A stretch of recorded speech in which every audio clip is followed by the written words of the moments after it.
Agora, sabe aquelas ligações que você atende e ninguém fala nada?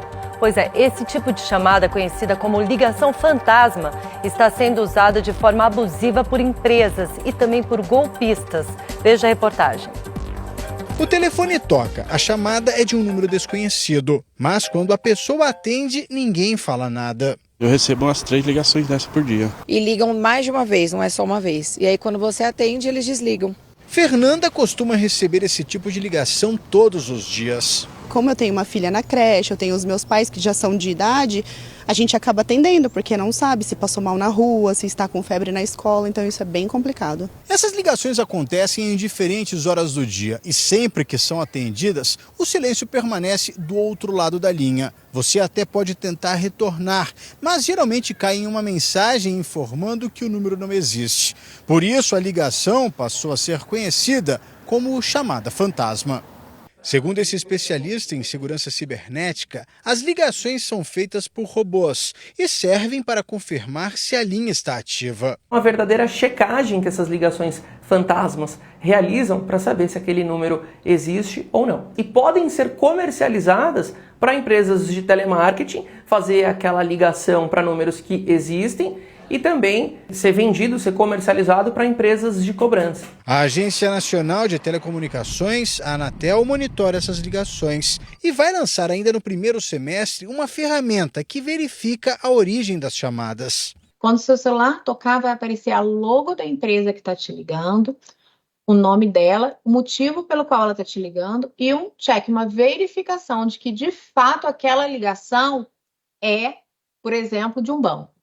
E aí a gente vai começar a separar o joio do trigo. Empresas sérias de empresas não sérias. Isso é fundamental para a nossa segurança. Agora, por falar em segurança, preste bastante atenção nesse número perturbador. Um recente levantamento constatou que a cada 6 minutos o Brasil tem uma denúncia de crime de stalking. Um tipo de violência principalmente emocional, qualificada por uma perseguição obsessiva, em que o infrator ele restringe a liberdade, a privacidade e até mesmo a locomoção da vítima, Tícia. Pois é, e a maioria dos casos começa nas redes sociais ou aplicativos para depois chegar ao ambiente físico. E essa sensação de estar sob observação permanente provoca medo, ansiedade e faz também muita gente se tornar prisioneira dentro da própria casa. Uma verdadeira tortura psicológica que afeta muitas pessoas famosas, como a gente vai ver agora na reportagem da Samara Bastos. Aline conheceu o perseguidor dela no trabalho. Ele era apenas um cliente da academia. Então ele me perguntava as coisas sobre a academia e eu respondia. E aí com o passar do tempo eu vi que aos finais de semana, nos momentos da minha folga, ele começava a fazer comentários um pouco mais intimistas nas minhas redes sociais. O homem enviava centenas de mensagens todos os dias. Ele criou na cabeça dele uma ideia de intimidade. Ele achava que ele era meu amigo. E a partir daí ele passou a enviar mensagens pelas redes sociais e de uma forma muito insistente. A princípio, ele perguntava coisas da academia. Depois ele começou a perguntar coisas da minha vida pessoal, onde eu estava, o que eu estava fazendo, que bonito seu filho, que legal isso, que legal aquilo. Então, assim, começou a tornar uma coisa um pouco mais abusiva, um pouco mais. Ele levou aquilo para um lado intimista que nunca existiu, que só existiu na cabeça dele. Ela foi vítima de um stalker, que em inglês significa perseguidor. O stalking não é novidade, mas no Brasil a prática virou crime só em 2021, quando foi incluída no Código Penal. Se torna crime a partir do momento que a própria vítima identifica que aquela pessoa, a todo momento, ela está olhando, seguindo em todos os seus passos, constrangendo-a, ou ainda privando da sua liberdade, privando ainda da sua privacidade. Então, tudo que tirar a própria liberdade da pessoa, a privacidade, ele pode se caracterizar um crime de stalking. Hoje é um dos crimes que mais tem crescido no mundo. O número de casos registrados no Brasil em um ano aumentou quase 35%. Foram feitos 78 mil boletins de ocorrência. A cada 6 minutos, uma vítima notificou o crime de stalking. Existe essa questão que a pessoa utiliza a internet de uma forma que ela acha que ela é totalmente anônima, o que é uma falsa impressão, que ela pode ser identificada, e ela também acha que ela não será responsabilizada, que ela está inimputável, mas não é verdade. A pessoa ela utiliza uma rede social, tem o IP, tem as informações que serão fornecidas para o judiciário, essa pessoa será identificada e será responsabilizada. O crime de stalking em si, ele pode levar de 6 meses a 2 anos de prisão. Recentemente, a tenista inglesa Emma Raducanu interrompeu uma partida após ver um stalker na arquibancada. Segundo o técnico da tenista, o homem a perseguiu por diversos países por onde Emma passava. E no dia anterior à partida, teria chegado muito perto da atleta. Quando a esportista o reconheceu, pediu aos prantos que ele fosse retirado do estádio. A atriz Débora Falabella revelou que é perseguida por uma stalker há mais de 10 anos. A mulher, que se dizia fã da artista, começou a segui-la em todos os lugares, desde locais públicos, como teatros, até na porta da casa da atriz. Débora pediu na justiça o afastamento da perseguidora. Paola Oliveira já registrou um boletim de ocorrência de perseguição contra uma fã.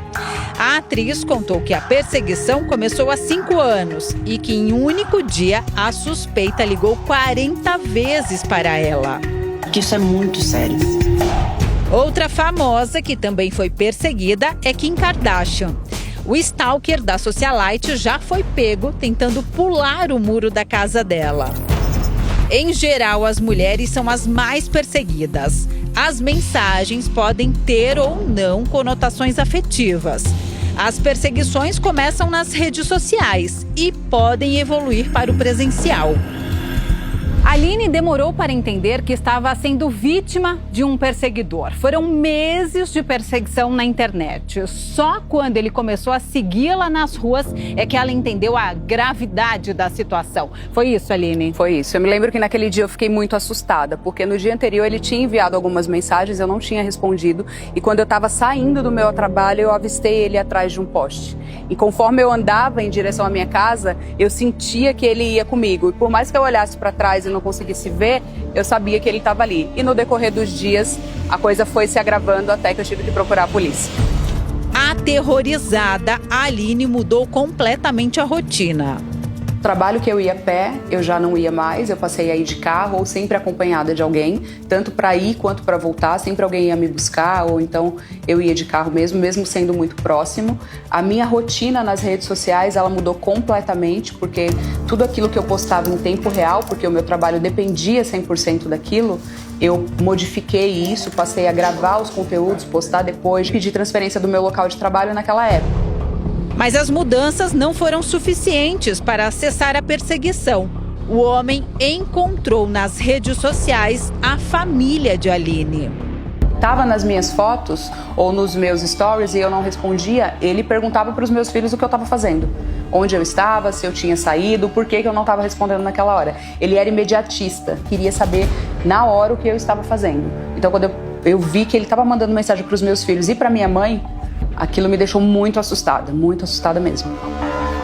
Aline procurou a polícia e registrou um boletim de ocorrência. Todas as vezes que eu fui receber uma consulta do meu advogado, eu fazia as postagens. E aí eu imagino que aquilo deva ter deixado ele um pouco mais intimidado, né? Porque ele acho que talvez não imaginasse que eu fosse chegar àquele ponto. Eu comecei a expor ali que eu estava buscando uma medida um pouco mais séria, uma medida judicial. Aí foi onde começou a parar essas perseguições. A perseguição trouxe consequências à saúde mental de Aline, que desenvolveu transtorno de ansiedade. Eu tinha muito medo de tudo que eu ia fazer, todos os lugares que eu ia. Eu já não me sentia mais à vontade para usar as redes sociais, ainda que eu dependesse dela para trabalhar. Então eu precisei, de fato, fazer um longo tempo aí de terapia até reestabelecer o meu emocional. A psicóloga explica que vítimas de stalkers devem ter acompanhamento de um profissional. Essa sensação de ser perseguida é algo que sempre assusta. A gente não saber o que o agressor é capaz de fazer faz com que, de alguma forma, essa pessoa ela se sinta totalmente acuada. E os prejuízos emocionais, eles são grandes. Ela tende a se recluir. Ela tende a não querer sair mais, o que afeta totalmente a condição de vida diária, diminui a condição de socialização, pode contribuir muito para quadros de ansiedade, especialmente, mas também quadros depressivos. Faz 2 anos que a Aline se livrou do perseguidor, mas a rotina dela não é mais a mesma. Como é que é a sua vida hoje? Nunca mais vai ser a mesma, né? Nunca mais vai ser a mesma. Tanto o cuidado nas redes sociais quanto no meu dia a dia. Eu sempre realmente saio olhando para os lados, prestando atenção atrás das coisas, se tem alguém, né? Antes de abrir a garagem da minha casa, eu dou 2 voltas na rua, porque você nunca sabe se tem alguém te seguindo. Gera um medo muito grande, né? Você passa a ter uma sensação ali de que você está sendo vigiado, de fato. Preciso denunciar e, sem dúvida, procurar aí ajuda psicológica, viu?